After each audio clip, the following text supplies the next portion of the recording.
مختبر التدريب والتكوين، ايضا مدير مختبر البحث والتطوير في مسرح الشارع. كيف وجدت هاتين المسرحيتين اللتان تناولتا ربما مواضيع مختلفة؟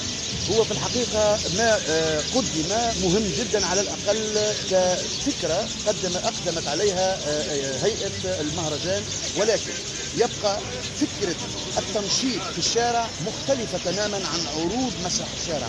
فمسألة الافتتاح والاختتام هي مسألة مغلوطة في مسألة مسرح الشارع، لأن مسرح الشارع هي عروض متتالية. من المفروض أن يكون من كل يوم افتتاحات لعروض مسرح الشارع، وما أحوجنا لأن احنا في تونس عندنا برشا مجموعات، برشا فرق، برشا أعمال، وآخرها فرقة. يعني العروض المسرحية هي إلى غاية يوم الاختتام، يعني كل يوم هناك عروض مسرحية. لكن مسرح في شارع الحبيب بورقيبة كان اليوم وغدوة، ثم نعود السبت ونحكي على مسرح الشارع، ما نحكيش على العروض التنشيطية. لا لأنه تنشيط شارع موضوع آخر. هناك عروض تنشيطية غنائية وأيضا مسرحية تتواصل لغاية يوم الاختتام. معاك، ليست هذه المسرحية الوحيدة. هذه معاك، لكن أنا اللي يهمني في الموضوع، أنا بحكم اختصاصي في مسرح الشارع للأسف احنا ولينا يقع استعمالنا كان في الافتتاح والاختتام، هذه النقطة.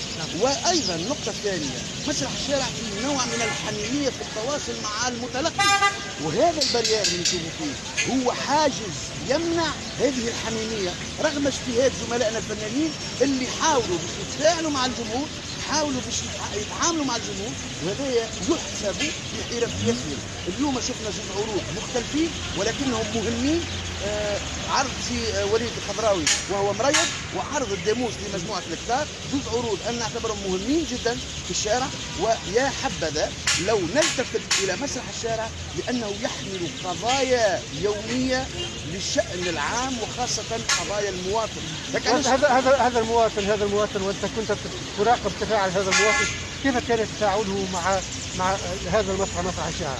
هو صراحة يحبذ هذا النمط المسرحي، ولكن للأسف بعد ساعات لما تكون مواطن بجنبي يحب يقرب ويمس الممثل ويمس الاكسسوار.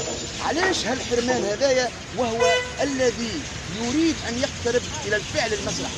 فبالتالي ما نتمناه في الدورات القادمة أن يكون التفاعل حقيقي، لأن هناك ديالكتيك بين الممثل المؤدي والممثل المتلقي، اللي هو أنا ممثل متلقي، فأنا أمثل شريحة معينة، زميلي أيضا، الناس الموجودين كل واحد يمثل نفسه ويمثل المستوى.